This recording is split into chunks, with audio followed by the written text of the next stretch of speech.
Good evening, everyone, and welcome to the Cheese Room podcast. I'm the caller, back in the man cave tonight, full of the joys of spring. Spring has sprung here. It's got +2. I think we're all the way up to +14 today. So, yeah, loving life in England. Dave, how are you? Joining all the way from Australia. There's been a problem with the run sheet today. Someone may have typed over it. So your witty gags are not in there. I spent hours writing that run sheet with the crack team of comedy writers here in Sydney, and a certain somebody wrote all across it. But the person who wrote across it, I have metaphorical love for. So good evening to everybody. Metaphorical love, as opposed to real love. Jack, all the way back from Brooklyn. I can see, is that Paddy's Day stuff you've got on there? Yeah, I was going to wear it very briefly here. This is something my very successful sister has gotten me while on vacation in Dublin. She really often, I feel like, is never really working. She's often on vacation. So she has a very good sister. She gets me a kit or whatever, I may request from whatever, city that she's usually vacationing in. And she was recently in Dublin. And so she outfitted me with this very nifty kind of a sweatshirt. And also earlier, I couldn't hear you guys because accidentally the AirPods connected, so you could have said anything you liked earlier and I wouldn't have heard you. I did, so don't you worry. You can answer me this question while you're on. So you are a Yank, it's fair proudly. To say, and I'm proudly. Why are the Yanks so obsessed with Paddy's Day? I mean, it's more so on the Northeast, kind of where I am. I think it's kind of where like Boston, kind of the original Irishmen, I do believe, and Irish people kind of went to Ellis Island here in New York and then just never really left, I imagine. They didn't really go much further than that. They didn't decide to go much further than the Midwest or anything. So I think you'll find Irish. I think you'll find like Boston in particular is like probably maybe 40-50%, I would imagine, like close to, very, very large ties to the Irish. I believe even the IRA, found a good haven in Boston, if I'm not mistaken. So that's beautiful. Yeah, lovely. Whitey Bulger, all those guys, they had a good connection with Ireland and whatnot. So I think it's not a fake connection. If anything, I think in particular parts of the Northeast, it's a very strong connection still to this day. So my mate Sean, shout out Sean, is what I would call a plastic paddy. He's lived in England all his life, but his parents were Irish, so I'm putting you in that camp. But look, happy St. Paddy's Day if you're Irish, and if you're not Irish, hope you're having a skinful and representing the Irish. Top of the morning to you wherever you are in the world, Jack. Lovely to have you on. As ever, it's now going to come off since it's uncomfortable. I mean, it's not even very cold anymore, so I don't really need it. So Ian, welcome back. Saints fan, token Saints fan on the show tonight. You've been enjoying the season since last we spoke? No. I think since last we spoke, I was looking forward to coming to your ground. What a stadium that was, and actually what a night that was. But kind of since then, things really have, really gone seriously downhill. Bad run of form, bad signings, bad managers. It's been a long, painful season. Quite unbearable to watch some games. The Forest game in particular, probably the worst game I have ever seen in my life, and that actually beat some of the 9-0s. It was just dire. Yeah, it's been a long season. We get a little bit of a glimmer of hope, and then we failed to capitalise on that in midweek, and then we've got you boys tomorrow. So yeah, great. Well, look, I mean, I think from the early part of your description, dour, depressing. You could be describing Spurs, to be perfectly honest. So, it's not all doom and gloom. We'll try and snooze you to death tomorrow. I don't know what you lot got to moan about. I really don't. I said to Forest fans on Saturday, may the worst team win. I mean, oh dear, but tis what it is. It's football. Is what it is indeed. Well, look, thanks for taking the time to come back on. It's always a pleasure to have an opposition view. And if you enjoyed the show tonight, do a couple of things. Number one, hit the like button. Number two, hit the subscribe button. There's 50 of you watching already. Welcome to the show. And do consider Patreon service there. Look at that, modelling the Patreon merch is Davo, being laughed at by Daniel Levy, which is a fairly regular occurrence for Dave. You get exclusive content. You get a chat group, which is very popular with the patrons. Prizes and discounts throughout, on various different things, but mostly from our football prizes partners.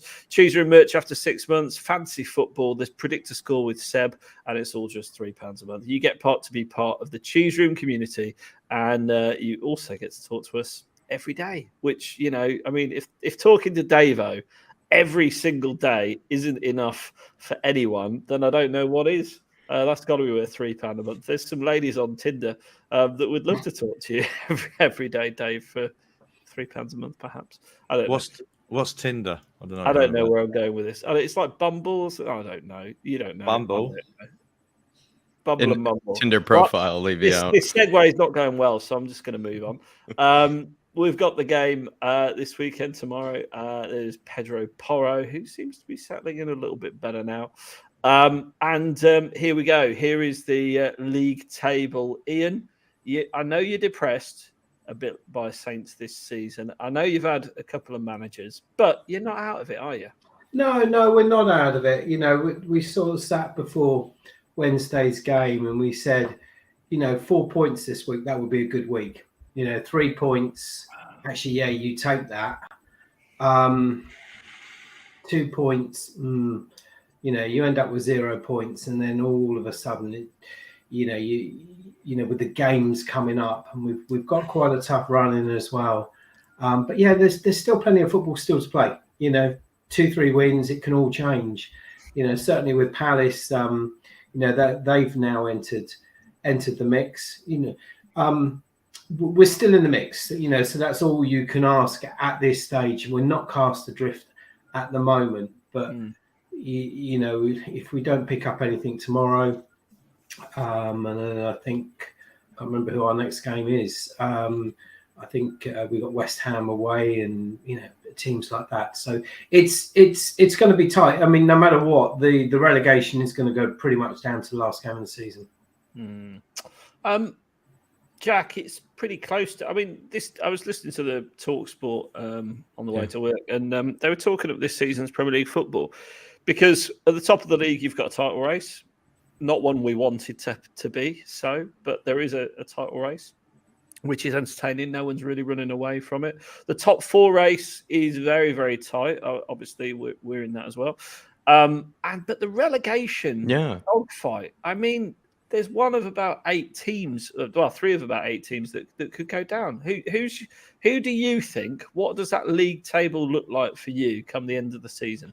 I find actually the bottom of the table to be a bit more entertaining this season than actually the top of the table. I feel like it even looks like kind of the championship, if I'm not mistaken, where it's like every team is sort of like theoretically just 1 or 2 wins away from being 12 places different than where they actually are. It's so tight, over there. And I find that to be more entertaining, because all of a sudden you think teams like Leicester, for a moment, I thought were completely, 6 places, clear of relegation. Then all of a sudden you see them right there, and it's a bit, I don't know, it's gone a bit I feel like unnoticed, or it's maybe not gone a bit unappreciated. I feel like this season, kind of the race to the bottom, if you will, at the bottom of the Premier League. But I don't know, I find it to be a lot more entertaining, and I wish maybe it wasn't as much of a top 6, top 4 kind of focus on Talk Sport or Sky Sports or whatever. I wish it was actually more of a focus on the bottom, because a lot of the teams don't really look like they'd be teams that normally would be there. Examples being Leicester, West Ham, as kind of classic ones. A lot of people thought, Forest would be well and clear. It feels like Steve Cooper is being given a lot of praise, but he's really only just 1 or 2 wins, or 1 or 2 defeats kind of away from the very bottom. So I don't know. I think it's been a very good kind of season. It's been very competitive. I originally expected Southampton to kind of be struggling kind of in the relegation area this season. And I feel like if they had stuck with Hasenhüttl, I feel like you guys might be in a better position than maybe having, sacked him. But I understand you were with him for a very, very long time. But I feel like he was kind of overperforming over at Southampton. But I don't know. I think Southampton, if they somehow find a way to get out of this, I mean, it's not hard. It's only 1 or 2 wins, and you find yourself out of this. I don't even know who's going to go down. I would say Leeds, or it's crazy to say this, I think West Ham could go down if they stick with I hope so. A bit of a non-answer from myself. Dave, succinctly, 3 teams to go down from that scrap heap. I want West Ham. I'd like Everton, West Ham, and Leeds to go down. If you see that list there, 5 out of those clubs have changed their managers this season. Yeah. Southampton have changed theirs twice.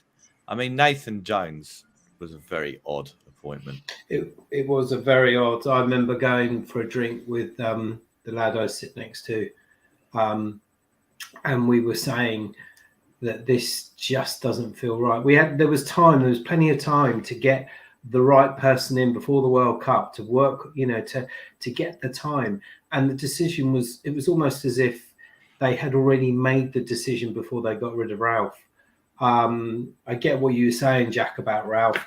I think he just lost the dressing room. He was on borrowed time. There's only so many 9-0s and heavy defeats you can get, he had just lost the dressing room. Personally, I sit there and Ralph would make the same. We could be 4 or 5-0 down, and he'd still make a substitution on 60, 65 minutes. He would never make any changes sooner rather than later, and I think he was just on borrowed time. But Jones, that makes sense. He was there forever. That makes sense. Yeah, Jones was completely the wrong appointment, just the wrong appointment. The fans never ever took to him, and that's not kind of his fault. I think it was the owner's fault. I think the owners made a serious mistake in appointing Jones. But when Nathan Jones went to Stoke, he was awful there. He had an awful record there. He's only done well at Luton. And anyone who has a night out, he was the best team in Europe according to himself in Luton. Whatever.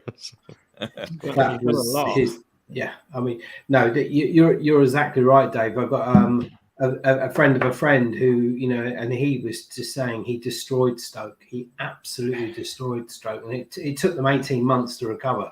Yeah. And it's not all his fault. I'm not saying our predicament is all his fault. I think the signings have been very inexperienced, and there just hasn't been the quality. And losing Romero was, for me, I said it at the time, that's the heartbeat of the midfield and the team. And although Lavia's class, he's a very good young player. We're just overrun in midfield. I watch us, and we are so slow in the build-up. You'll see it tomorrow if any of you go to the game. We knock the ball around. We knock it around really well, as if we're winning games 3 or 4-0. It's too slow. It's always across the back foot. Always goes back. But there's no initiative. There's no genius in midfield to pick the pass or any pace. It's quite dull to watch. Sounds like us. I was going to say it sounds exactly like watching Spurs. Yeah, exactly. Yeah. No. Well, I don't know. Since Ollie Skipp's come into midfield, Dave, I think he's been a creative maestro, hasn't he? Are you a fan of Ollie Skipp, Caller? I was there at his birth. You were there at his conception. Yeah. Let's not talk about that. He's like the son I never had. Oh, that's lovely. Yeah. I mean, lost last week, Ian, at Brentford. It's a bit strange because you drew him Man United the week before, so it's a bit up and down, is it not? I think we've been playing better away from home. Actually, I don't know whether it's the pressure at home. I don't know. I think obviously with Casemiro getting sent off, that probably gave the players a lift. But then again, we were 1-0 up against Wolves with 10 men, and we still lost 2-1. Yeah. I think we played well at West Ham. I don't think we had a shot on target in midweek against Brentford. I can't really remember one. It was just wasn't. It just wasn't a good feel. And then we put this one of our new signings, Nacho. I kid you not, he is taller than Peter Crouch. he is a giant. But you play the ball to his feet, and he looks like Bambi on ice. And then when you got a tall man up front, all the crosses are going in low and hard. It's crazy at times. But Wednesday was not a good performance at all. Theoretically, though, Ian, maybe the reason I kind of liked Hasenhüttl is because I'd give you guys a better chance of kind of causing more upsets to teams like us or Man United if maybe Hasenhüttl were back in his heyday, back in his prime. But I agree with you. Like, he probably needed to go. But it feels like the reason maybe I'm less scared of Southampton tomorrow is because of maybe a guy like Hasenhüttl isn't there, who I feel like was capable of kind of those, upsets, capable of those kind of scalps, if you will. Yeah, I mean, don't get me wrong. I've been a big fan of Ralph, but you just sense he just lost. I think there was reports that he'd lost some key players. Some of the senior players weren't agreeing with him. For me, I always found it frustrating sitting there and thinking, I'm watching this game and it's not going right. We need to make a change. And the players come out at after half time. He hasn't made that change. You've got 5 subs nowadays. There's only 2 or 3 managers in the Premier League that are big enough, bold enough and brave enough to make a change at half time. Ralph wasn't that. Conte hasn't been either. So No. In today's modern game, when you've got those 5 subs, I don't understand why, it's only your Klopps and your Peps that are big and bold enough and brave enough to do it. Confidence in the bench, presumably. That's what Conte basically trusts about 3 players at the club, I think, and 2 of them are injured. So it's. You're going to say one was Stellini and the other was Mason, maybe. Well, yeah, maybe.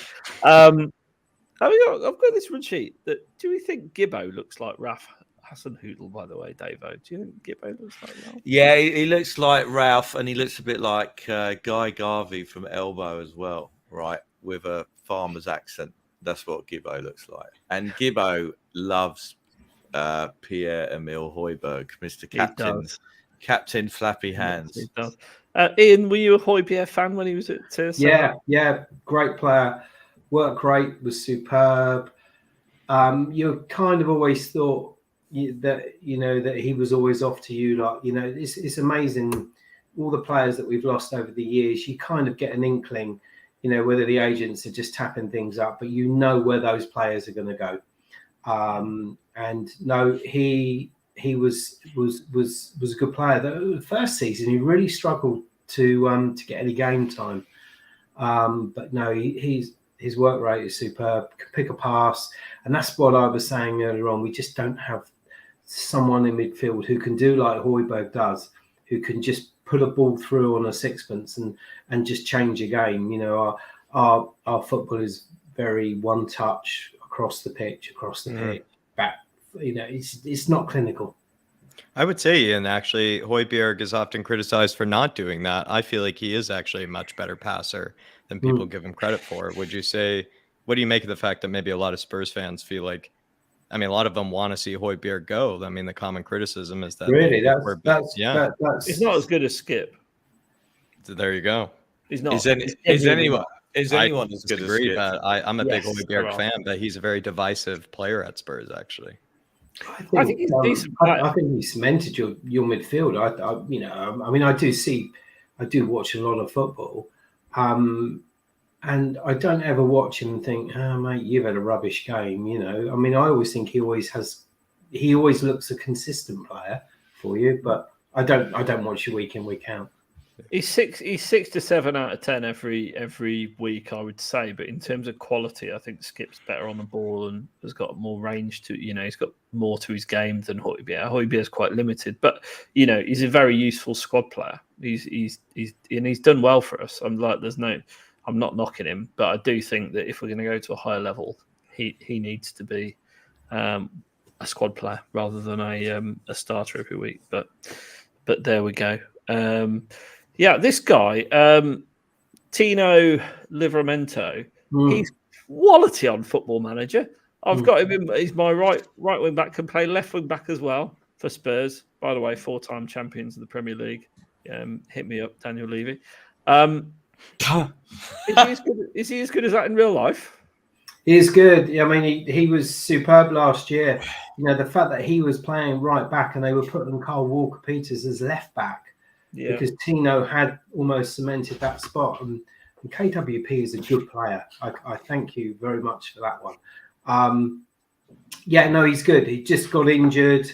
Got injured at Brighton away last year. Has struggled with the ACL injury with his recovery. He recovered really well, but then I think he's had 2 setbacks now. I doubt we will see him towards the end of this season. So I kind of think just keep him fresh for next year. But yeah, great player. Is Kevin Walker-Peters still right back then for you guys? Yes, yeah. I mean, he can play right back. He can play left back. He picked up an injury in the week, so he won't be playing tomorrow. No, Kevin. Kevin or Kyle? Kevin. He's always been Kevin to me. Yeah, it's an old joke. It goes back to the pod days. No, I have to say, KWP probably again one of the, probably one of our most consistent players. Really, he very rarely does he not play well. I think we should sell you Ryan Sessegnon in the summer. I think he would be a great acquisition. You'd love him. He's always his hamstrings are tighter than the banjo strings. You love him. Was he the chap from Fulham, wasn't he? Yes, he was. He's the one. Another one in the 20 to 30 million range that we bought and turned out. He was more than Emerson, by the way.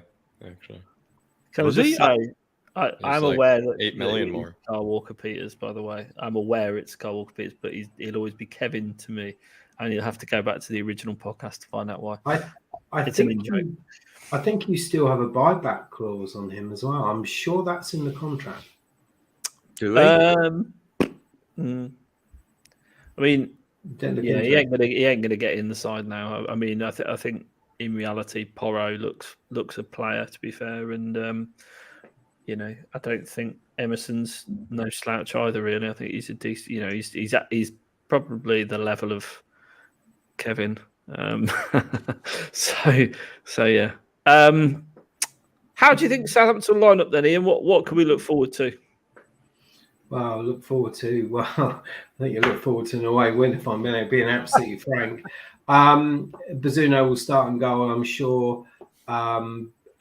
James Bree, we bought from, obviously Nathan Jones bought him from Luton, £750,000. I mean, you don't hear price tags like that anymore. But I could hear people moaning about him on Wednesday night. Oh, he looks a championship player, but he's a tidy player, and actually he'll play right back tomorrow, I would have thought. Bella Kocha would be in the centre of defence. Bednarek's back. He'll be in the centre of defence. Saluso may play instead of one of those. He's been injured and struggling. Porro will be left back. I would have thought he'll play Lavia in midfield. He didn't start with Lavia on Wednesday night, which was a big mistake. It'll be Lavia, Prowse. And beyond that, then I don't know who he'll go for. I think Solomano will probably play in midfield. I'd like to see Stuart Armstrong. I think he is a very energetic, good player and can score goals. Charlie Alcaraz could play. Has he been a good signing? Wasn't he a January signing? Yeah, no, Alcaraz looks good. He just gives us when you haven't got a centre forward who can score goals, at least you've got someone in midfield who can score goals. So for me, you have to start him. But up front, I think he'll probably go with Che Adams. But Che is not. He's not a 10 goal a season man.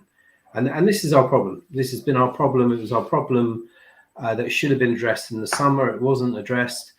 And then I think they just panicked in January and, they haven't bought well at all. Everyone was talking about Orsic, what a player he is, scored for, Croatia in the third and fourth playoff. he's been one of the worst people that I've ever seen put on a Saints shirt. He struggled against Luton, he struggled against Grimsby, he struggled against Blackpool. And if you can't cut it in those games, there's no way you're going to cut it in the Premier League. Is he even worse that the sub who came on under Graham Souness for 25 minutes and Dier, yeah, the one he was Graham Souness thought he was getting George Weir's cousin. And I was at that game. Were you? I was. I think I was early 20s or something, but no, that was pretty bad. Do you know what I've even said? It is Orsic for me, and TalkSport were saying, about Nathan Jones dropping him. No, Nathan Jones was right to drop him. He has been absolutely atrocious. Now he's sulking and his agent's making noises. That for me, I was excited about Orsic. I saw him in the World Cup. I thought, this might be what we need. It's been completely awful and really disappointing because I thought he could have. I really felt that he could have been one that might have just turned the screw for us, but complete opposite. What's your view on the transfer business at Southampton, then, Ian? I mean, I know you've said that, but Wanyama, Lallana, Van Dijk, Alderweireld, Mane, Hojbjerg, Foster, Klein, Fonte, Gazzaniga, Tadic. Oh, yeah. Sure, Lovren. You've had some fantastic players, but you just don't hang on to them, do you? And I understand there's a little bit of the business model, but it must frustrate Saints fans. Yeah, it does. I mean, and Brighton are going through the same at the moment. But fair play to Brighton. Their recruitment in replacing the players has been top. And actually, we were like that maybe 7-8 seasons ago. But our transfers haven't been, since losing the likes of Mane, Graziano Pella, and people like that, we haven't really replaced what I call, really, really well in that department. Probably Kyle Walker-Peters is probably one, for me, one of our best signings over the last 5 years, and you lot will probably laugh at that. But the signings have been poor. The new owners have spent a lot of money, probably more money than any owners have before. But this Joe Shields come in, he then went to Chelsea, put all these youngsters in, and you need the experience in that team to bring on the youngsters.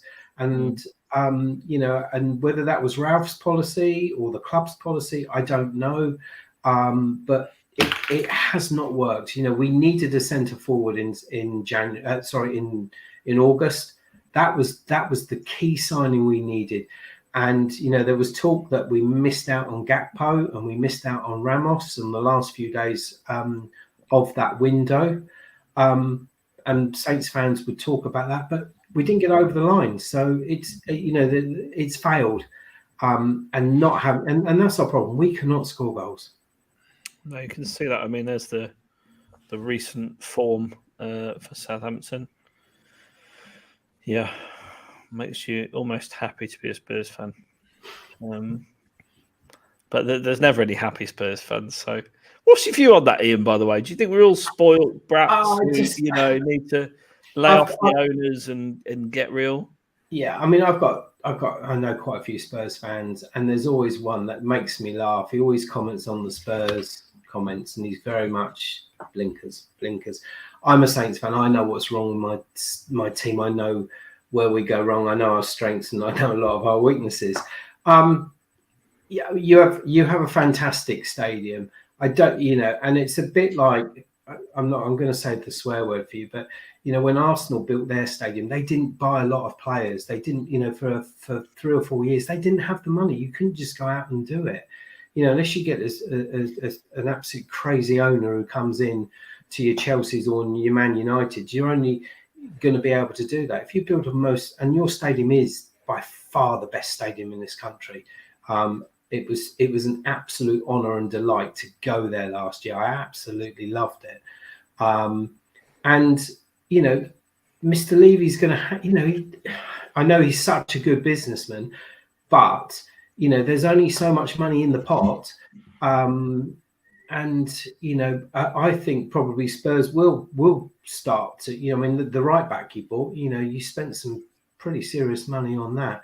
And maybe next season, there will be more money in the pot, and it's like you said, if you get into top four, you're going to want to spend, aren't you?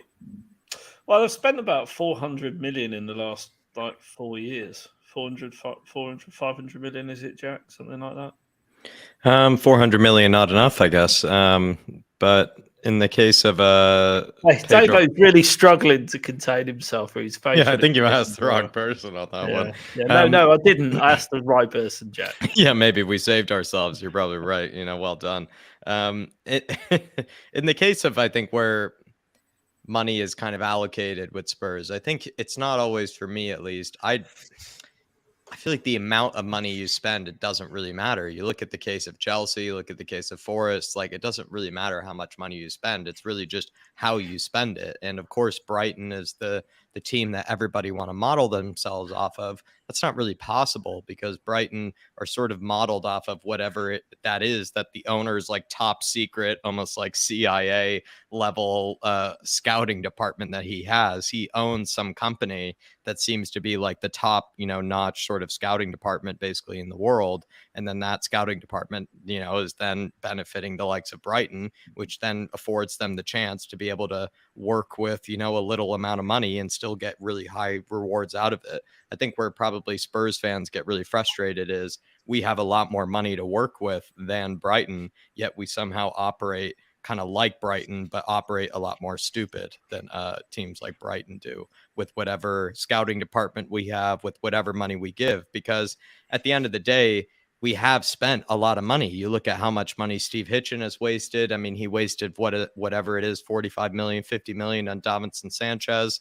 I mean, that could have been spent a whole lot better. You look at the likes of Matt Doherty, Joe Rodon, other players that we spent, randomly 15, 20 million there on that we're now giving up for free, basically. I mean, we've wasted a lot of money at Spurs. So me personally, of course, we could spend more money, but I think we've definitely wasted a lot of money, and we probably could have been a lot smarter with the money that we have. I think spending a lot of money doesn't guarantee success. It's more how you spend it, and it's having the right people in charge to spend it. Therefore, I would say getting rid of Steve Hitchen, one of the best things we've ever done. Interesting to see Steve Hitchen, though, meeting up with Poch and the old gang in London when he was in town. So, if Poch returns, maybe the Hitchenator will be back. Ian, I saw a question for you. Would you say your club went downhill after losing Poch and Paul Mitchell? I was actually just thinking of Paul Mitchell. Paul Mitchell was responsible for the likes of Sadio Mane,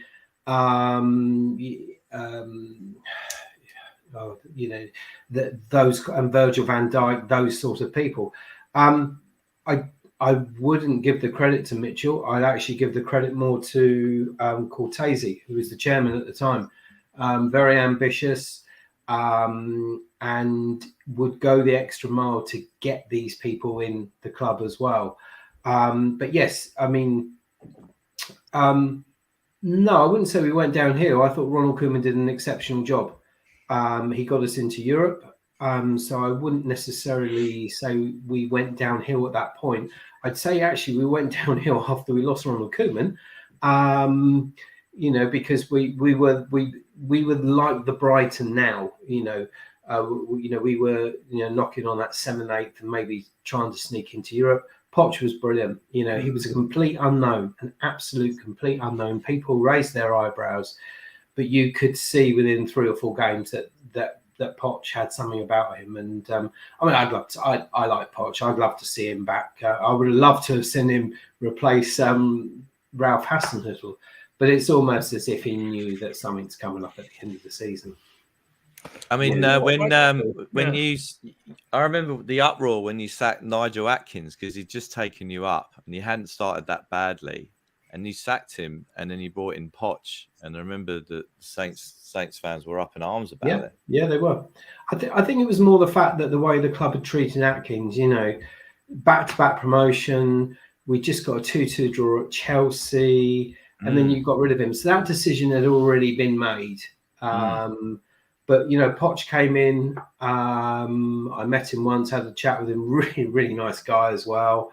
And you kind of, him and his coaching staff got the players playing. made players like Lallana better players, made players like Jay Rodriguez a better player.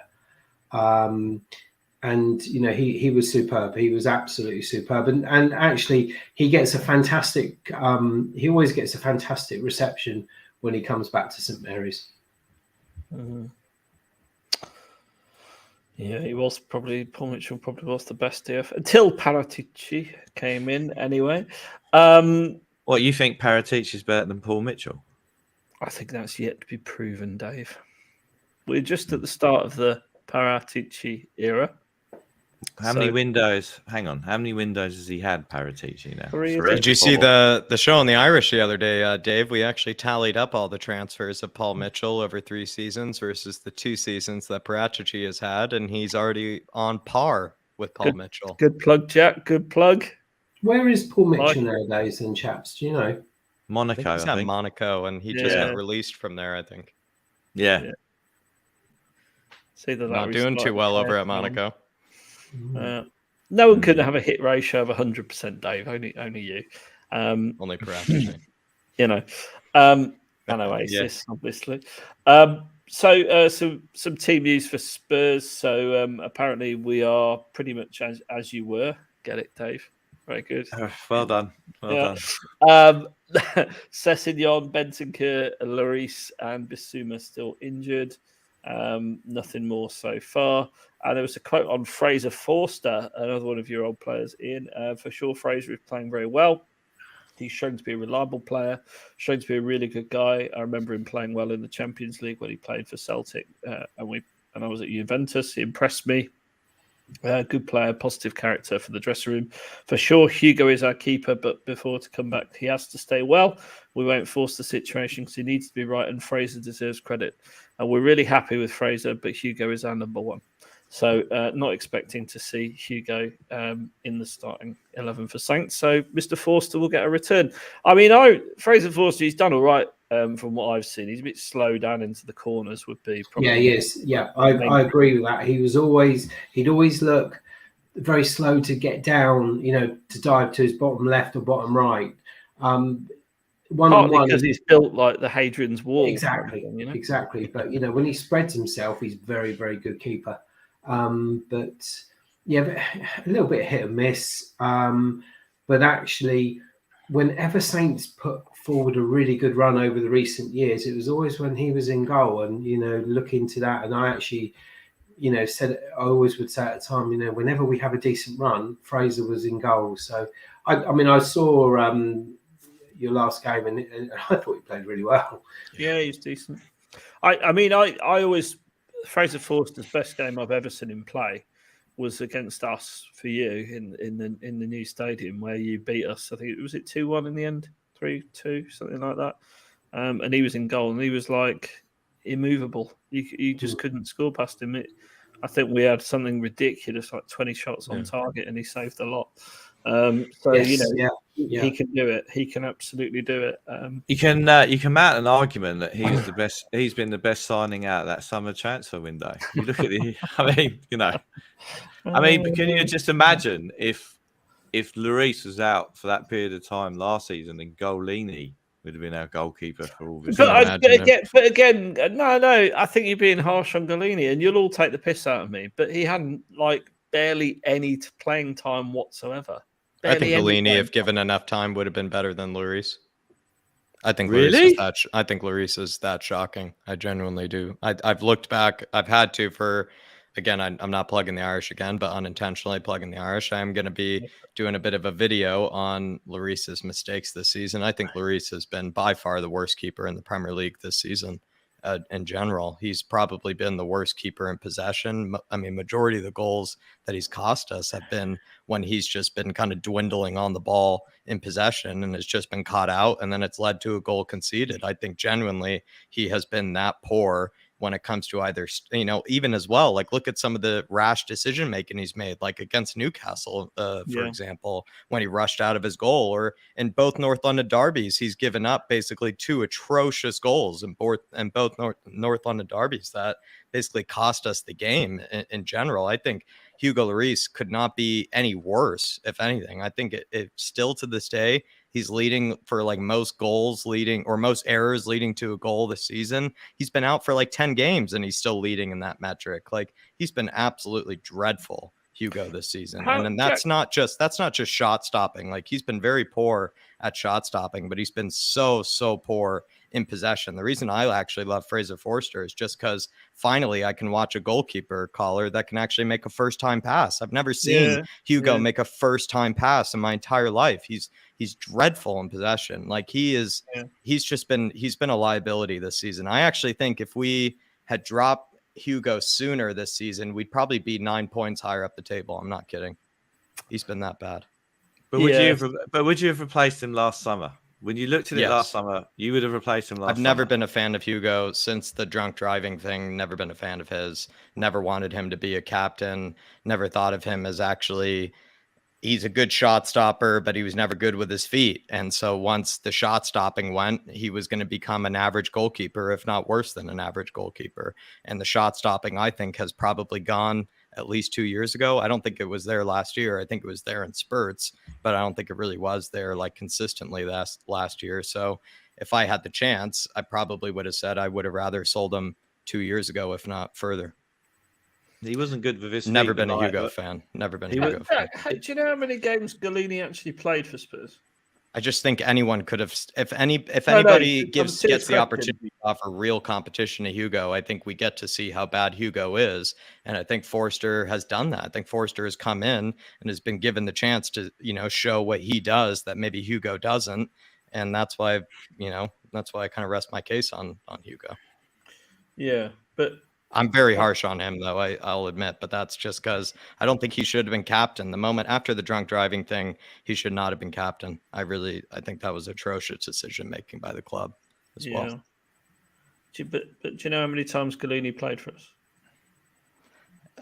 He was terrible as well, Galini, but I just think Lloris is equally terrible. I think he's the worst keeper in the Premier League. I do. Yeah. I'm sensing you don't like Lloris, Jack. Is that the Very case? much not so. I've had to watch back all of the mistakes from this season, Dave, and it's not easy. I have about 14 games worth. Right. I think Galini played for us like twice in the whole time he was there. Was it 3 games? And everyone's judged him from that. 10 games. I think Fraser Forster has proven to be a Premier League standard goalkeeper, and any Premier League standard goalkeeper is going to be better than Hugo. There's no doubt about it that Fraser Forster is. I don't believe that's right, John, but I might be wrong. Galini wasn't particularly good. I can see you making a move for Brentford's keeper in the summer. Yeah, he's the rumour. That's what I think will happen. Yeah. I mean, look, I agree with what Jack's saying. I think Fraser Forster is much better with the ball at his feet, but then so am I better with the ball at my feet than Hugo. I mean, he is terrible at kicking. He's always been terrible at kicking, but he was just a world-class shot stopper. I take a slightly contrary view to Jack in that I think I'm not balanced at all. Hugo's still got a little bit in him. I think he's been a fantastic servant to the club. It's definitely time to look for a new number one. 100% it's time to look for a new number one. But I don't think he's the complete liability that he's made out to It's be. quite interesting what you're saying about Fraser's kicking, because he really looked so suspect when he played for us. That's how bad Hugo is in possession. His kicking was, we'd sit there and, oh my God, there we go again, sort of thing. So he's obviously worked on that, but I think it's the way that the game has now changed more with the I don't even know if he is. I think Hugo's genuinely that bad that we all have seen someone else and we're, complimenting him for just being better than Hugo. I think it's really. So you weren't a fan of the Hugo documentary on BT Sport then, Jack? Even like his, just quickly, even his like interview with Hojbjerg when they were asked about leadership and everything, the whole time Hugo was talking about how every player needs to go through defeat and understand what that means and like everything. It was just a weird answer. Also as well during the World Cup and everything, when asked about the wearing of the pride armband and everything, he didn't exactly give a very inspiring answer. If you ask me to, I didn't think that was very representative of probably what Spurs fans feel like when it comes to, human rights and issues like that. So I just think Hugo is, I'll be honest, I don't really like him in general. Don't like him. By the way, I wasn't saying that Fraser Forster's good with his feet. It was more an illustration of how bad I think Lloris is with his I think feet. Hugo's been that shocking in possession this season that anybody could look better in possession, genuinely. Yeah, absolutely. So you don't like his star sign either, do you, Jack? I wish I believed in that stuff so I could dig into him further. All right, moving things on. This is where we're at. Look at that. We're 2 points behind Man United. Could go into third place tomorrow with a win. It's surely not that bad. I think this is the head. No, that's not what I'm looking for. Right, let's abort that. I'll tell you what we'll do. We'll do Premier League fixtures this weekend. There we go. So let's call these games then. Davo, talk us through how these are going, and don't take all day about it because we've got a show to do. Well, why don't we go round each game at the panel? So the start of Aston Villa Bournemouth. So I reckon Villa will win 2-0. Yeah, I think 2-0. That sounds reasonable to me. Yeah, I'd go to Villa to win. I mean, Bournemouth may scrape a goal. They've been playing all right. Cool. Jack? I think Bournemouth have been playing all right. I'm going to say 1-1. Okay. Brentford, Leicester, Davo. I think odds on Tony will get a hat-trick, 3-1. I didn't talk about my three teams that I hope get relegated or think will. Leicester are in my dream selection to get relegated. So let's go for a nice 2-1 home win for Brentford. Ivan Toney getting me back above Dave in the fantasy league would be lovely. Ian? Yeah, again, I mean, obviously, I hope for a Brentford win as well. I would say I'm going to go 3-1. Okay, Jack? 3-1 sounds exactly right. I'm sticking with that. Okay. We haven't done Southampton Spurs yet, so we may as well talk about that now. What's the score going to be, Davo? 2-1 Spurs, Kane with a brace. Ian? Yeah, I mean, Kane and Song always score against us.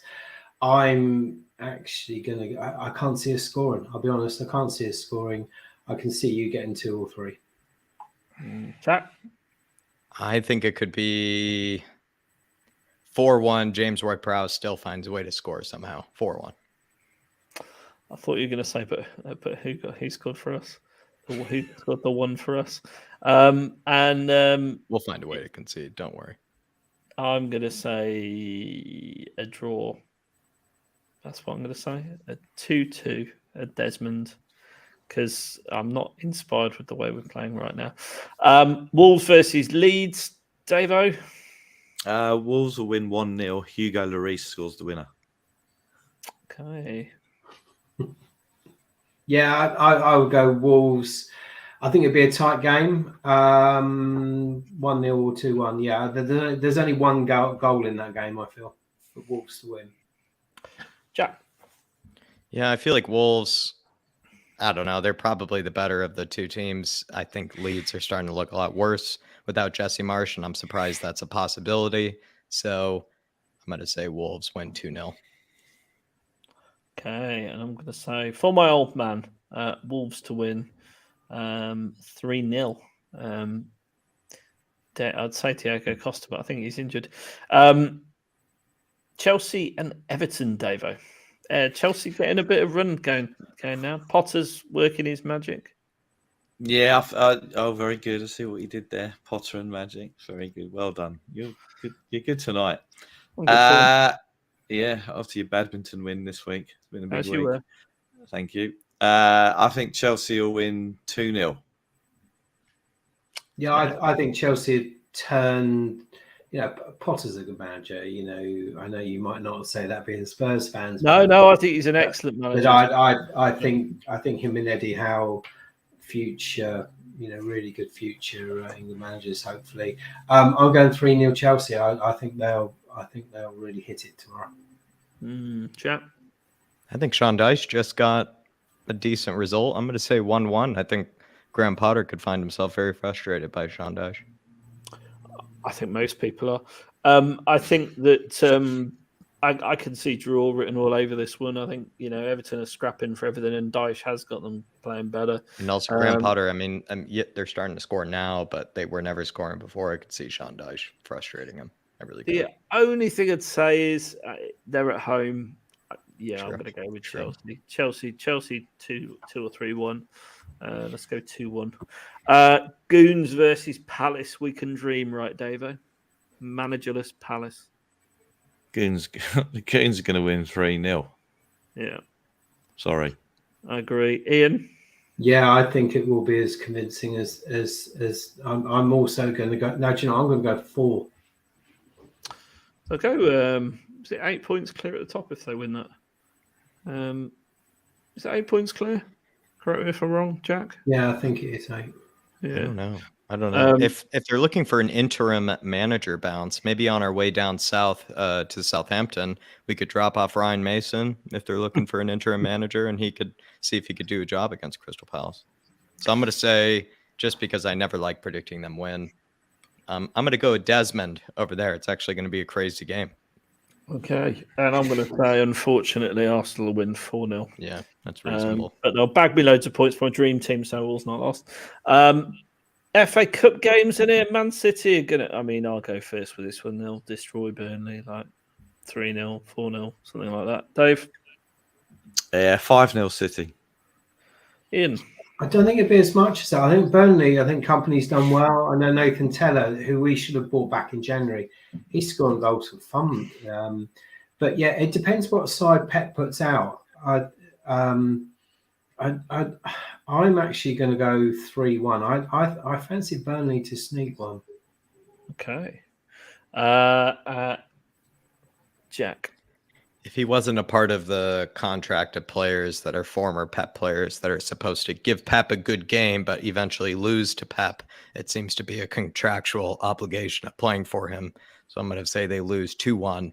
Company gets to keep, his respect, but eventually is forced to lose to Pep. It seems like every former Pep player has to do that. Sheffield United versus Blackburn. Davo? A lot of people moaning about the fact that Kane and Romero were arrested, but we had a team that should have beaten them that night. I don't care what people say. I reckon Sheffield United will win 1-0. Okay. And Ian? Yeah, Sheffield United, their home performances are very, very good. I'm going 2-0. And Jack?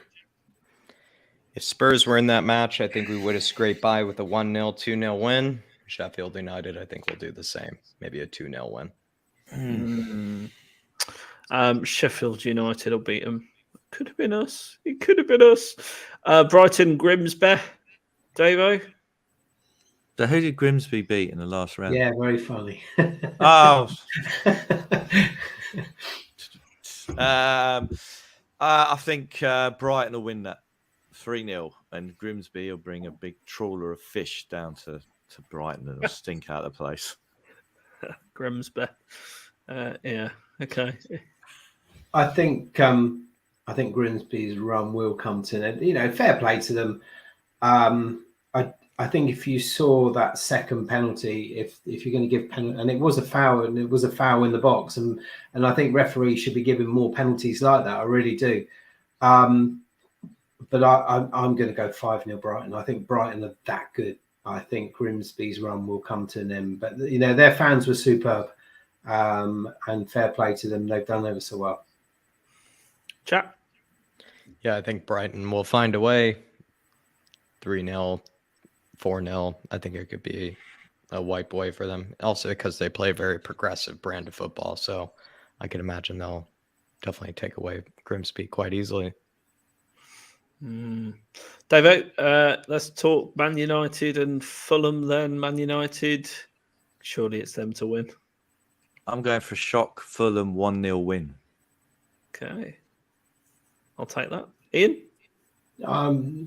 I think Fulham have done brilliantly this year, but I think Rashford is in such good form.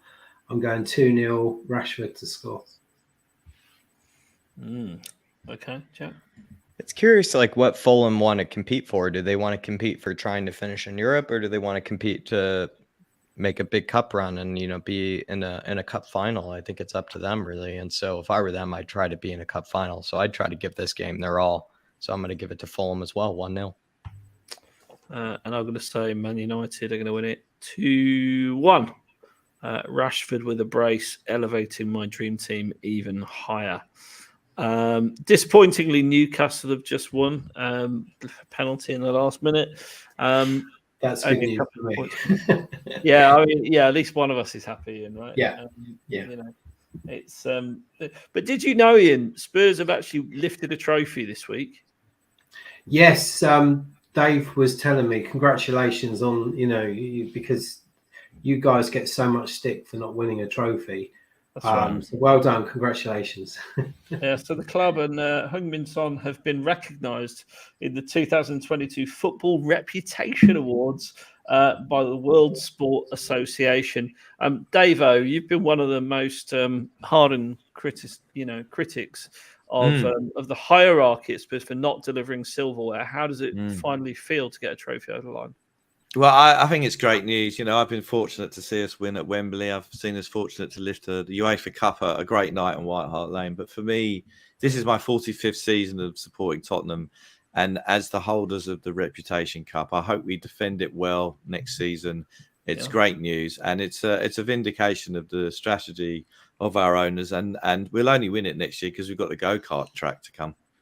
I mean, that's only going to enhance our reputation, isn't it? Jack, do you have any idea whatsoever what this award entails? Do we enter a ballot, or how did we win this? I have no idea how we could have won this. Sure, certainly it wasn't really to do with the fans or anything. It must have had to do with there is the actually players. a trophy for it. It's going in the trophy cabinet. I'm telling you. I don't know. I don't know if it's the Spurs fans that have won the Reputation Award, but maybe the works of Sonny and the ownership, I guess have won it. And I agree with Dave. It's up to us to defend it, and it's up to us to continue to defend the reputation of the Reputation Trophy. Yeah, absolutely. In other news, are you aware of that Spain have called up a couple of players? A couple of our players to the senior squad. Certain spelling bee winner. Are you aware of this, Davo? I think it's made Jack's week, hasn't it? That his favourite player of all time, Bryan Hill, is and I think there was a combination last weekend, wasn't it? That Hill, but I heard last weekend Hill was gliding down the left, puts a cross in the middle, and Eric Coco Lamela put it away. I've got to say, two of my favourites. And HG's head must have almost imploded or exploded at that point in time when Hill glided down the wing straight off Coco's nut. How do you feel about this, Jack? How do you feel about? I mean, I think I love Hill as much as you, but probably not as much as Skipp. So he is probably to you, he is your Skipp. So it's fair to say, how much joy does this make you exude to hear that Hill has been called up to the Spain national team? It's a lot of I exude a lot of happiness from it. I think it's exactly what Daniel Levy wanted, was for two former Spurs players to assist each other over at Sevilla for a goal on his money and on his dime. I think it's exactly what we all wanted to be seeing. But I actually had even forgotten that Lamela could even score. So it's good to see that Messi is that good that he can somehow make even Lamela, of all players, score. I mean, that's how good he is, that he can even give Lamela a chance to score. So, Jack, we got the Rabona, Jack. Maybe that's why he was called up to the Spanish team in general, because Lamela had been years since he had even scored a professional goal that they thought, wow, I mean, it takes real creativity to get that guy to score. So which is the more exciting news for you this week? Tottenham winning the Reputation Cup or Hill being called up to the Spain squad?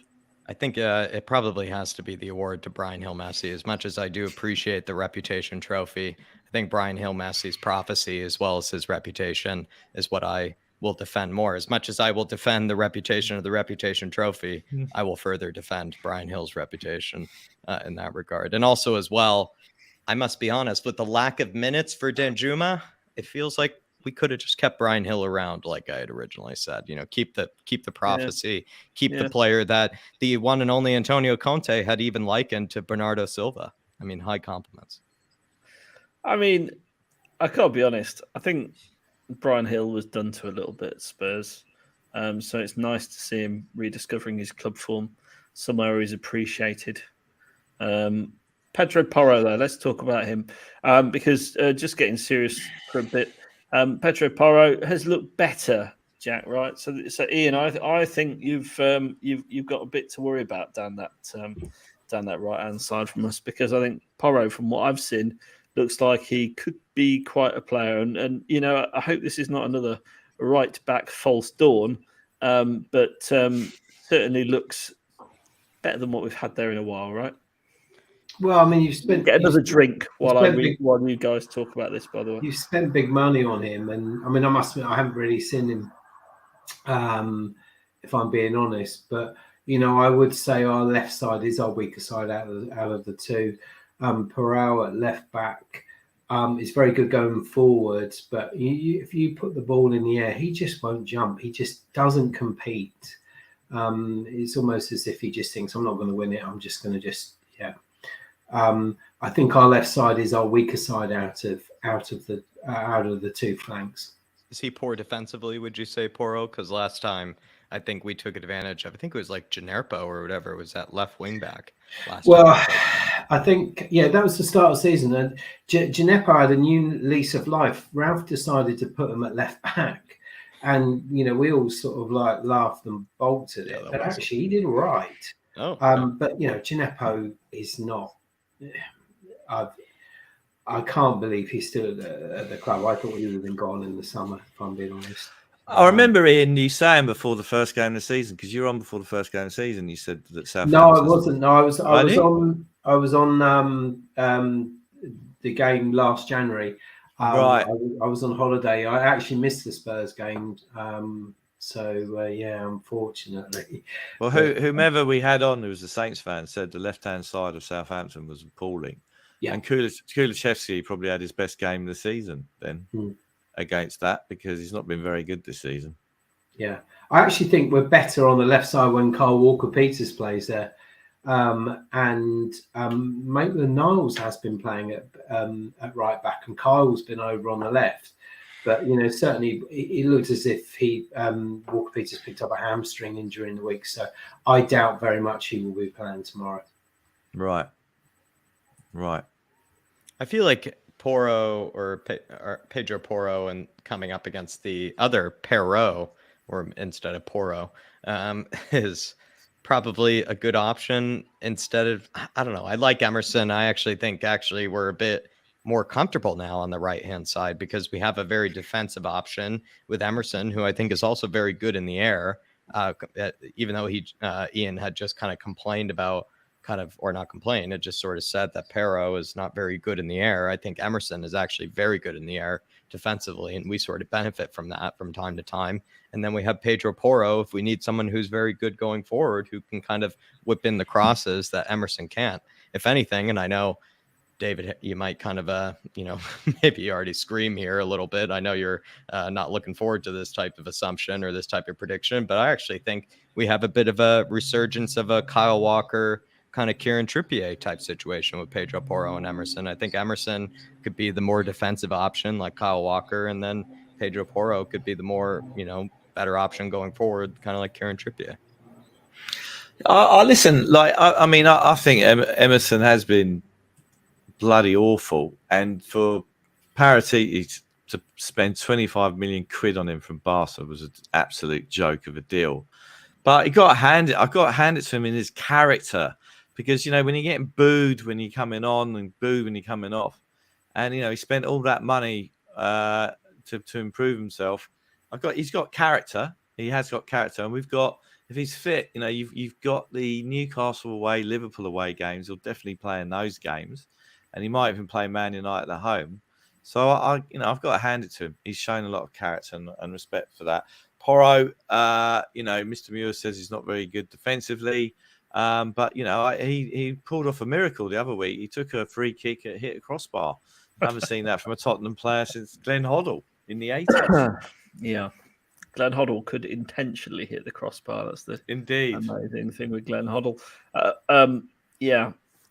I think that Porro can't defend. It's yet to be proven because he's barely played for us. A couple of games, too early to judge him. But certainly going forward, he looks like he could be an asset, and he can, like you say, he can take a free kick. Which, look, if it gets Harry Kane off free kicks, get him in the bloody side. Quite I think frankly, that'll be part of the contract talks, though. In order to re-sign Yeah. Harry Kane, we'll need to keep him on free kicks. Would you take Harry Kane extension, Davo, if he says as part of that he insists on taking all the free kicks?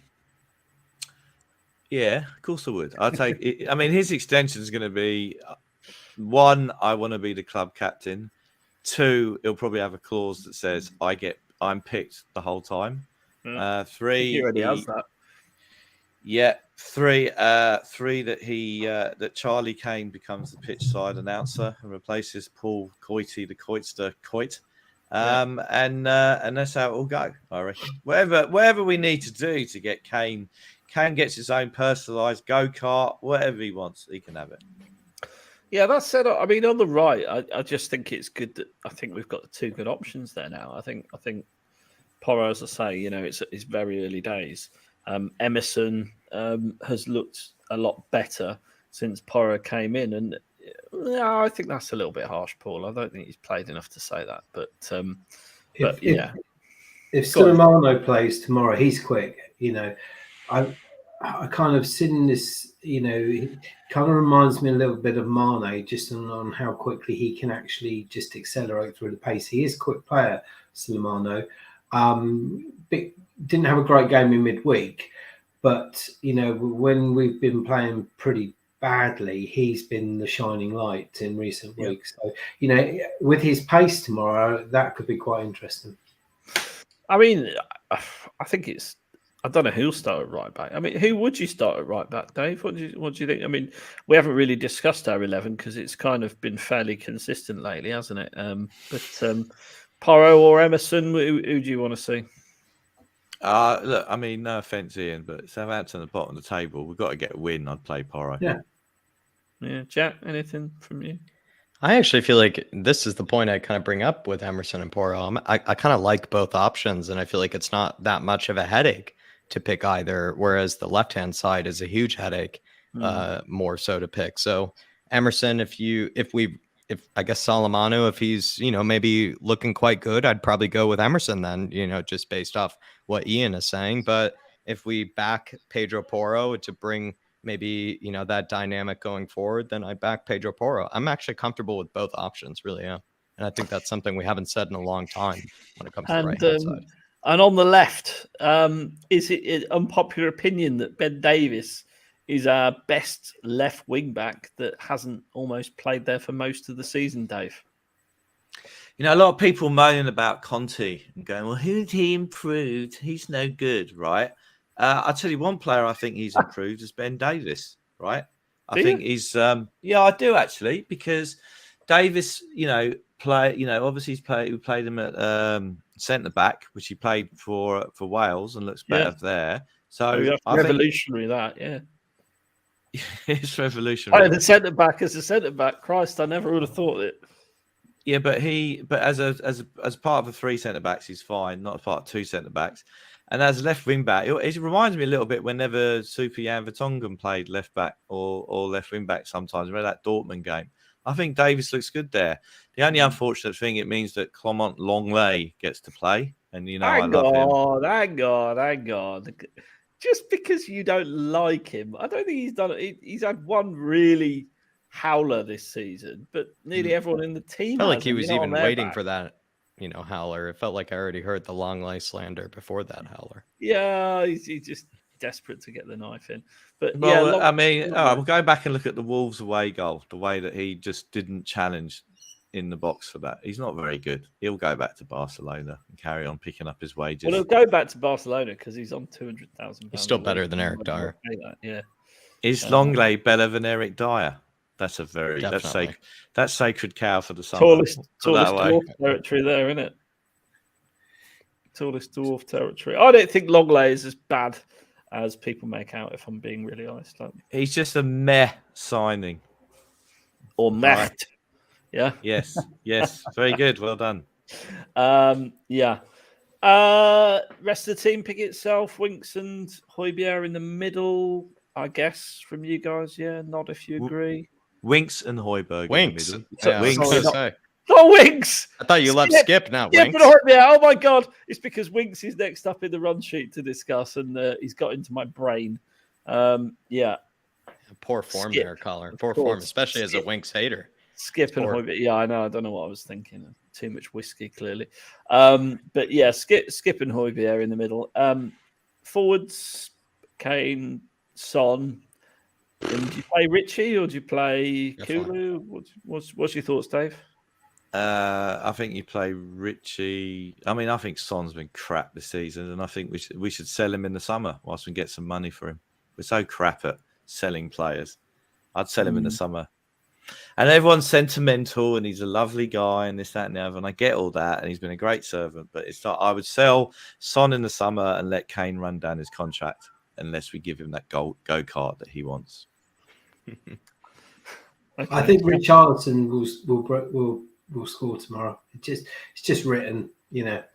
I think because he hasn't scored in the Premier League for you yet, has he? Nope. No, and he will tomorrow. Well, I hope so. It's got to happen at some point, hasn't it? Jack, who'd you put up top? I think you play Richarlison again. I think, if anything, what we're actually benefiting from is actually not having Ivan Perisic at left wing back any further. I think he's probably been more of a hindrance than anybody else has been. So if you put Ben Davies at left wing back, it feels like whoever you put at left wing will have a better game. So I'd go Sonny and Richarlison, and I think Richarlison has answered his own criticism. I guess he criticized himself, criticized Conte in his own interview, which was nice to see, and then he answered his own call. So I'd say put in Richie again. And the reason my voice is even gone in the first place is because of Richarlison's performance against Forest. So play him again. Call me a cynic, Dave, but I don't think there's any. You're a cynic, Caller. I don't think there's any way that Son gets sold purely on tourism to the Levy. Yeah, and I don't think that Son is going to, get sold. He's got about another 3 years left on his deal now, hasn't he? I can't see him going anywhere from the club. And I think you're right. I think everyone's writing him off a little bit too soon, if I'm being really honest. He has always been a streaky player. There's no hot streak that's come this season, but I think part of that is the way the team have played. If I have a fiver for everyone who said this season about his streaks and this streak, and he always has a streak and there's a trough, he's not played well this season, and people will go, "Well, it's the system." He hasn't, and he's got his back to the goal and this, that, and the other. That. Yeah, but he's not. But he's snatched at his chances. He's not. He's been poor finishing, and we are so bad at selling players. Look at Dele. Look at Ericsson. We kept them around for too long, right? Just sell him in the summer. Sell him in the summer. You act like it's really simple to sell a player. Like, oh yeah, just sell this player. It's not a football manager, Dave. You're the one who. I mean, you don't sell Song. That's like the other day when I was listening to some Liverpool fans saying you get rid of Klopp. You don't sell Song. He's too good. I think this is a fair comment from Paul. Dave, one for you. Kulu's been poor. Should we send him Matt too? No, because Kulu's younger, Paul, and has every opportunity to improve in time. Son's probably peaked. Sometimes we have to make the unfortunate decisions in life. Sometimes we have to be unpopular to do things, and that's what we have to do. I'm sorry about that. That would mean the spelling bee champion comes in, though, Dave. Would you be okay with that? Oh, looks like Australia's got a problem. I think you didn't like that Hill Massey question. He looks, yeah. Is he back? Is he back, Dave? Oh, hello. I've frozen.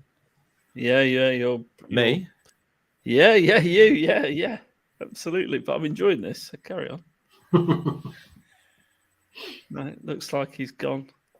Yeah. I think he's just realized, though, that if he were to sell Sonny, then Collar, that Hill Massey would have to come in as the eventual replacement, which he'd eventually eat his words, on Bryan Hill Massey. This is also true. We've got an intruder. Well, Hello, you all right? One goes out, one comes in. Oh, I've just got to mute the TV because otherwise you're going to hear yourself in echo. That's Look, all you're right. on back there. Oh, lovely. Yeah, looking good. I've removed Dave till he rejoins and sorts his broadband out. But John, have you got something to add to this? By the way, 100 people watching the show. Please do smash the like button. Please do subscribe while you're here. We appreciate you joining us tonight. John, over to you. I just thought I'd join. I know Ian's got to shoot off in a minute, I think. So I just thought I'd join. I was listening to the Son thing. What Davo's not really accounting for is that it's Conte's system doesn't suit Son. That's one. We know that. That's obvious. Number two, he's played a lot of games, hasn't he? Over the last decade. He's had very few games off. What happens when a new manager comes in? The system they play might suit him. I think he's Number also three- been good enough, John, to earn another season. Even if he has been atrocious, I think he is good enough to earn another season, personally. Yeah, What no, I think happened that's there? valid. Well, I don't know. You disappeared. You froze and left. and you arrived. Yeah. I don't like being on the TV with you, Dave. Well, I you like deleting my work, and then you He- booted me out of this show, and then you come in. Typical. He knows that Ian has got to go and do some dad taxi duties, I think. Yeah. So, Great. So, Yeah. thank you for having me on. Good luck tomorrow. yeah, you well, and to you, Yeah. but not too much luck. Yeah, Thanks exactly. so much for joining us. I do hope you survive, and I do Leicester too, and but- Bam get relegated with another team. I know Bournemouth, Okay. just because it's Bournemouth. Well, Yeah, I'd like to say, hopefully, I'll see you next season with a bit of luck. yeah, absolutely, yeah. If not, Yeah. we'll have you on to review the championship or something. Yeah. Yeah, very good. Thanks. Cheers, and chaps. All right. Take care, Thanks, mate. Ian. Thanks, mate. See you Thank later. you, Ian. Thank you. Bye-bye. Cheers. Yeah. Yeah. So I'll So- move to point three because I Yeah. haven't finished. Number three, he's gone a big contract. Who's Yeah. this We we know talking that- about? Son, Oh, who's going to buy him? Who's going to buy him realistically on the money he's on? Well, no, loads of teams because Davo thinks you can just sell players like that. It's no problem. Hmm. I mean, maybe Forest will buy him because they haven't got enough players, have they? Yeah. Yeah, but you see, I just think like we're such a sentimentalist bunch, and I'm not being particularly sentimental. particularly on the cheese room. There's so many sentimentalists. There really are. I'm a nostalgist. I'm not a sentimentalist, right? We keep There's you a around. difference. I've got no response to that. Sentimentalist is supposed to be cold heart, the coldest of hearts. I'm a nostalgist with a cold heart, right? I live in a darkened room. It's sunny outside. The birds are tweeted. I sit in a darkened room all day Yeah. long, especially with a hangover. Let me tell you something. We're rubbish at selling when we get some money out of them. All right, I agree Daly? with Cantap. Could you see Daniel Levy, the one and only enemy of the David Harris, selling Son Heung-Min? Could he sell him? Would he be willing to sell his prized asset? Is that Levy with an I or a Y? I don't know. Levi Your Roots. choice. Your Levi choice. Root. If I see, Paul Golden Boot one season, next season, Paul, then we sell a player. This is sentimentalism, right? Who's he scored against in the Premier League this season? Shit Leicester. opposition. Would your mortal Leicester. enemy be willing to sell Sonny? Well, who? Your mortal enemy, Mr. Daniel Levy? Daniel Would he Levy. be willing to sell Sonny, his one and only prized asset of commercialism and Yeah, I mean, Dave, I think my first point, Dave, when you dropped out of the room, was that its Conte system doesn't suit him. It never has, and that's part of the problem. We might get, it doesn't. we suit might him, get a- but what happened last season? Conte joined yeah, in but November. even last and start- season, yeah, because the whole team started playing well, which they've not done all season, and created chance. I mean, only in those last 10 games, wasn't it? Didn't he score 12 in the last 10? He was pretty poor for big chunks last season, and then suddenly the team actually clicked. But this season, the team just doesn't turn up for half a game, and then Right. starts playing. My hope would be that we get a coach that can actually get the best out of him and Like the other players. What coach will we get in? Who's going to come in? I haven't got a clue, mate. To be But honest, who do you want, John? Come on. I'm enjoying this. HG. Let's get HG in. He talks more sense than Conte does half the time, and even when he's talking waffle. No, So he you want doesn't. HG to be the Don't new massage coach of his ego, for God's sake. You want? I think you want- could easily. I think you could easily. Technically, you could replace Son, and it actually you could find somebody to produce something very similar to what Sonny does. Is he going to ever get the same numbers that Sonny does? Is up for debate because Sonny has produced. I mean, what is, to be honest, basically club legend type records for the likes of Tottenham Hotspur. So to be able to replace that is maybe very difficult. That being said, could you get somebody to maybe come in to do what Conte's been asking of Sonny at left wing? Absolutely. But I feel like it's probably better to give Sonny the benefit of the doubt and maybe give him another chance next season. Whether that be he continues to try to do the same thing that he's being asked of this season, I'm not sure, but I think you do give Sonny the benefit of the doubt. I think he's warranted and has earned the benefit of the doubt. This is it for me. I mean, you're insane. You're insane on many levels, Davo. Insane. on the membrane. On the membrane, yeah. I've got to be honest, right? So number one, there's no way we sell an asset that brings us shitloads of revenue in. Right, firstly, yeah, good footballing. That's a good footballing reason. Carry on. It is nonetheless a reason. Secondly, you know that Conte is gone at the end of the season. We also know that he hasn't really fitted into the way Conte's played, and everything everyone's saying in the chat, and most of the people on this show talk perfect sense. We've got to play to Son's strengths, which is ball over to run on to, not ball with back to goal. We're going to have a new coach. Why would you not give someone who's just signed a multi-year contract time under a new manager? He's not lost any pace. What about his finishing? Because it's not about having his finishing. He's always been a confidence player, Son. Always. Yeah, his finishing this season has been appalling. He's snatched at chances. So it doesn't matter whether he's had his back to the goal or otherwise. He's a confidence player. He is a confidence player. He needs a couple of goals. He needs to build himself into the team. And I just think it's been very, very, very patchy this season. You got to bear in mind, Conte's going. If Pochettino comes back, which, by the way, I don't want that. But it's possible, right? All of a sudden, he's playing in a system that accommodates his strengths. So, I think I've been really enjoying the deification of Maurizio Pochettino over the last few. It's been fantastic. It really but he's has. just one example. Enrique comes in, it might suit Son better. Hasenhüttl comes in, it might suit Son better. There's Fonseca, your favourite, might come in. Sorrow. And it suits Son better. So you do have to sort of weigh these things up. Perisic has really not helped Son play football this season. That's been the biggest issue. Yeah, so let's play a shit left wing back like. But you're not going to have because next season you got Udogie in for starters. Yeah. You play. And also, we might play 4 starters. We might play 4 at the back. It might be a completely different setup. So why on earth would you abdicate selling last season's Golden Boot winner when you know all of that stuff is coming? I think you're just being provocative, sir. I charge you with being provocative on the cheese room.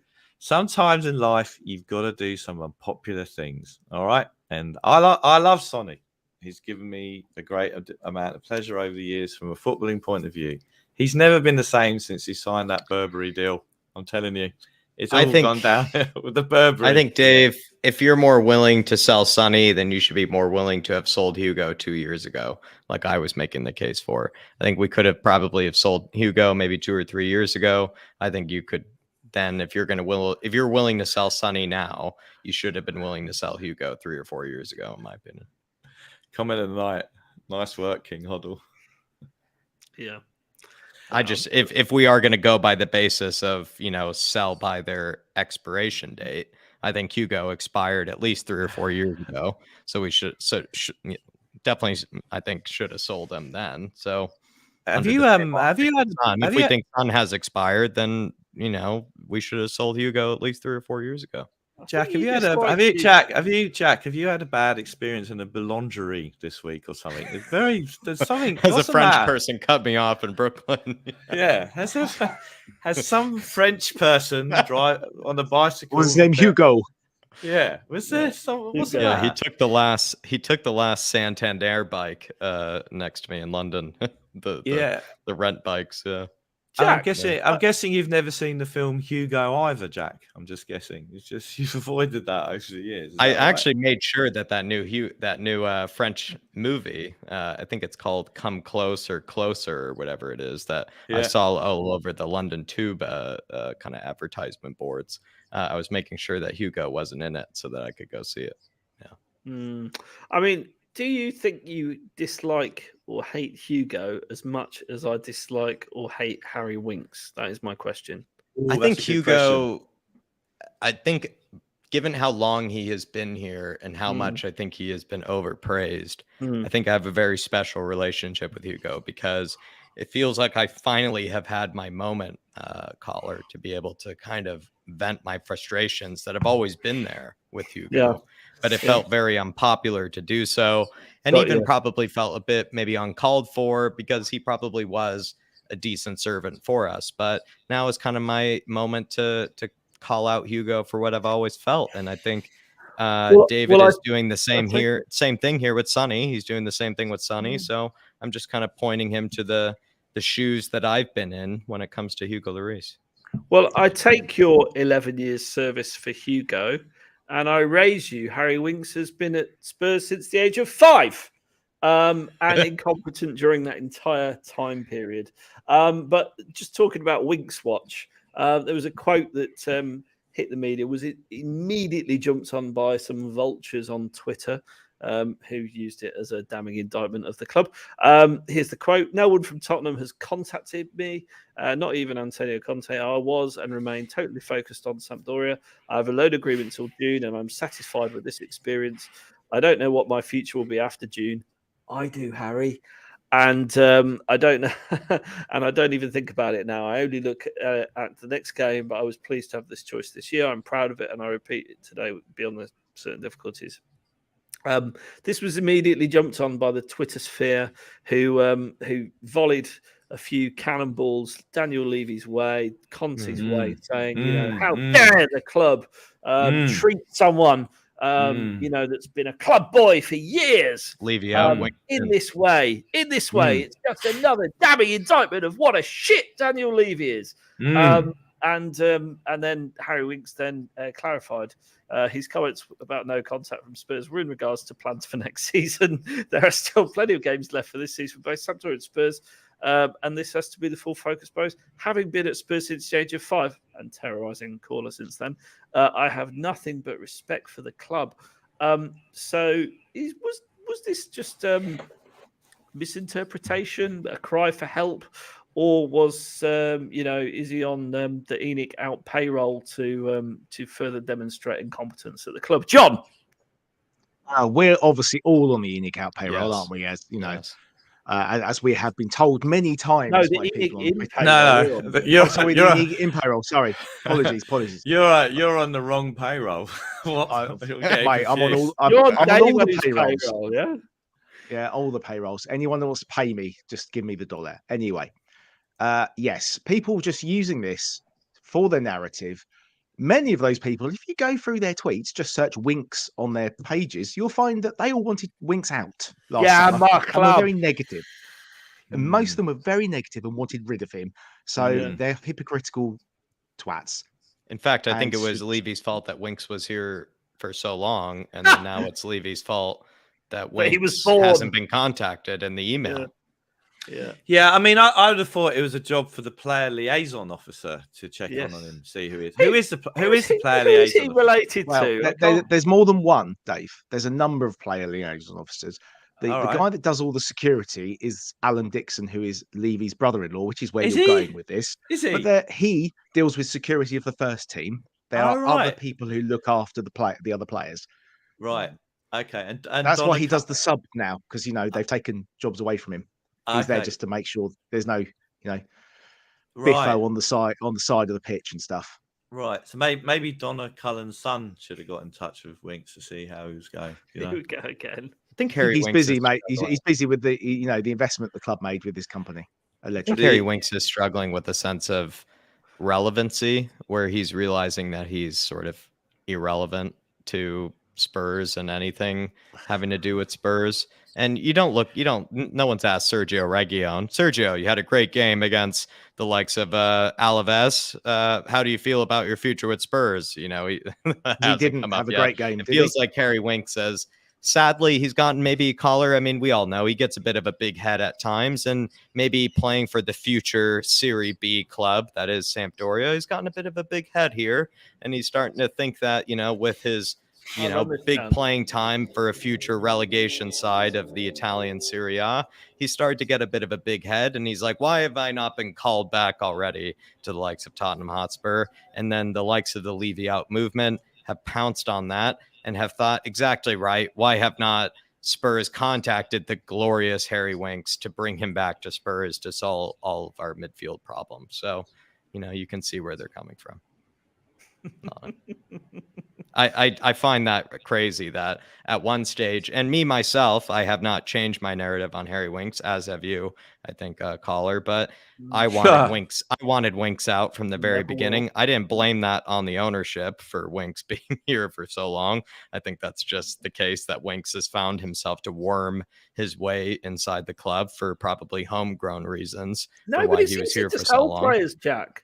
Like Davo said, you just go out and sell them, can't you? Well, I think it was homegrown reasons. I think Jaffa Tanganga is a similar player. I think Jaffa Tanganga has stayed here for so long because of homegrown reasons, and they use him to kind of make up the numbers. And I think Harry Winks was a similar player, actually. And he's now sort of realizing that maybe his future really is probably the Serie B. And he's sadly gotten a big head out of it and has maybe thought that he's now deserving a spot back of Tottenham Hotspur. But it was always the case that that Winks was never good enough, but it should never be the case that it's somehow Levy's fault or whatever that Winks isn't being brought back or contacted. In fact, I think it's quite hilarious that Winks even thinks he would be contacted by the club. I mean, he should be known that he's going to be sold on.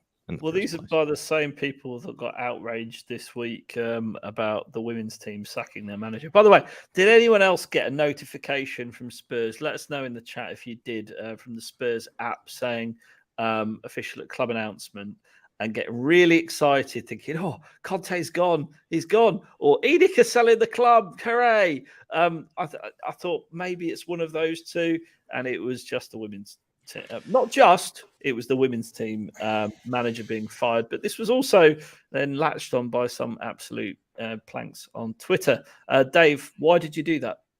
Do you know, when I thought the official announcement had come through, I thought the crucial part of the campaign had come to fruition, and that we had got that extra Beyonce night from the local council, because that's what, for me, is the rest of the season's all about.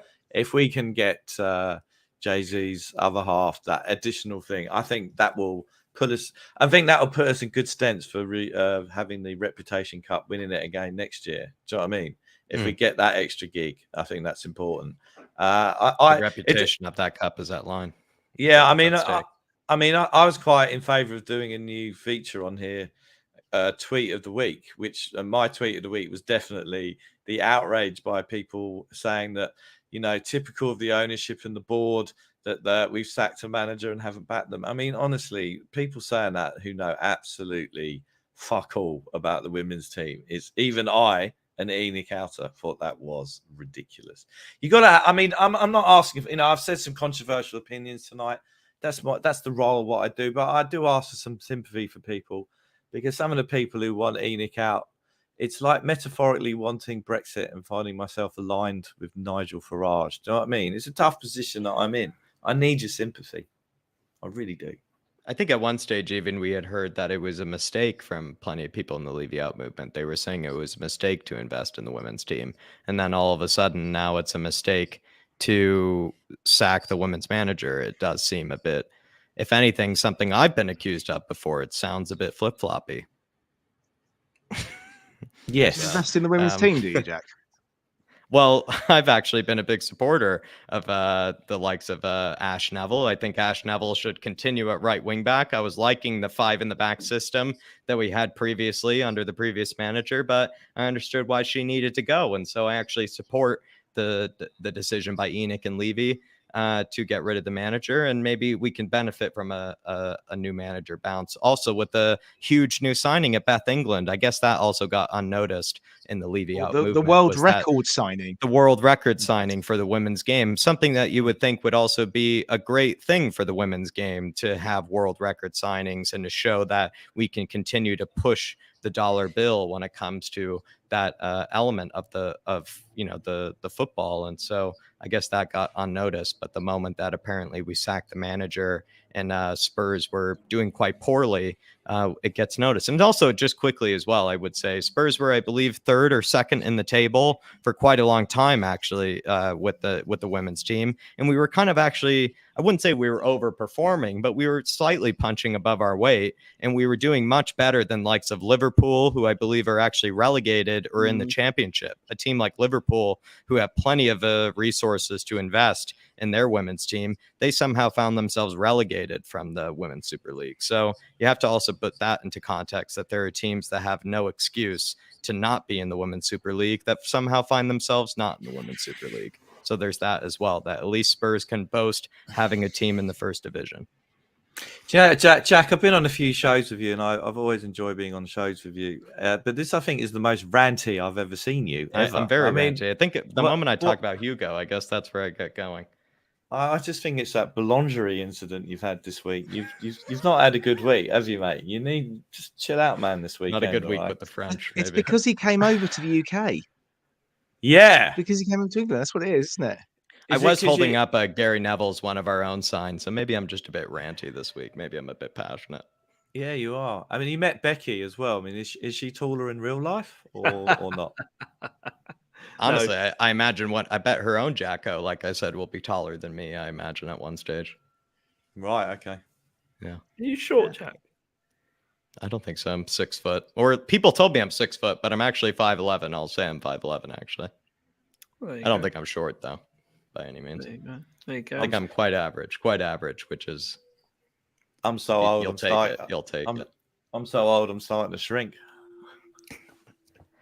Yeah, but your opinions and your verbal diarrhea doesn't. So, look, it's been beautiful to have you on the show, all of you. Dave, look, banter aside, it's always a pleasure to be on with you, and you are representing that Cheese Room merch beautifully. Just to shout out for 2 things.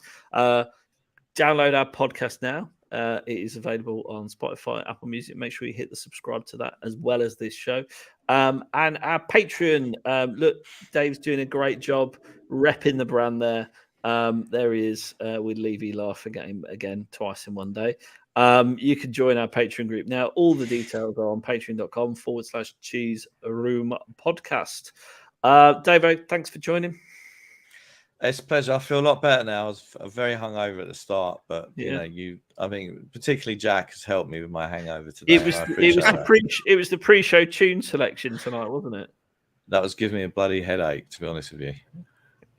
It's lovely to be on. As I said, I'm a nostalgialist. I'm not a sentimentalist. That's all I'm saying. But you are a Levy outist. Always. The OG. Jack, pleasure to have you on as ever. Did you enjoy your trip to the UK? I very much did. The reason the voice is gone is me yelling at a certain Eric Dier, and also me yelling at Richarlison with all the assists and the great performance he had. It was also me screaming into a pillow after seeing us perform against AC Milan, which was a terrible performance. The way you were going with that then. The way you were going with screamed into the hotel pillow after that and lost my voice. But you weren't room sharing with Irish, were you? No, or actually that night it was. So there you go. Yeah, so it was a night of screaming. But rantier than usual. I apologize, but I think it's just how it was. Maybe filling in for Dave's, maybe lack of ranting. I guess the ranting had to come from somewhere, so it came from me tonight. So Absolutely no need to apologize. You know, Jack. When you go on holiday, you're meant to come back from holiday relaxed and happy. You seem to have gone on holiday and come home. You come home angry. The UK gets you like that. It does, honestly. But there you go, John. And 2 Spurs games. He went to 2 Spurs games. Of course, he's going to be ranty when he comes home. Yeah, fair enough. John, lovely for you to drop by. You know, I haven't seen you for ages, mate. So it's nice to, apart from on my TV. So you know, thanks. Nice to see you, darling. Thanks again for deleting all my stuff on the run sheet. Thanks, mate. Yeah. It was terrible, Dave. So I thought you'd do you a favour. Make you rewrite it when you're drunk. And I'm just going to leave you with this. We could go 3rd tomorrow. So, you know, strap in, get behind the team, and believe. Enic out. See you again soon. Till the next time, come on, you Spurs. Come on, you Spurs. Come on, you Spurs. Come on, you Spurs.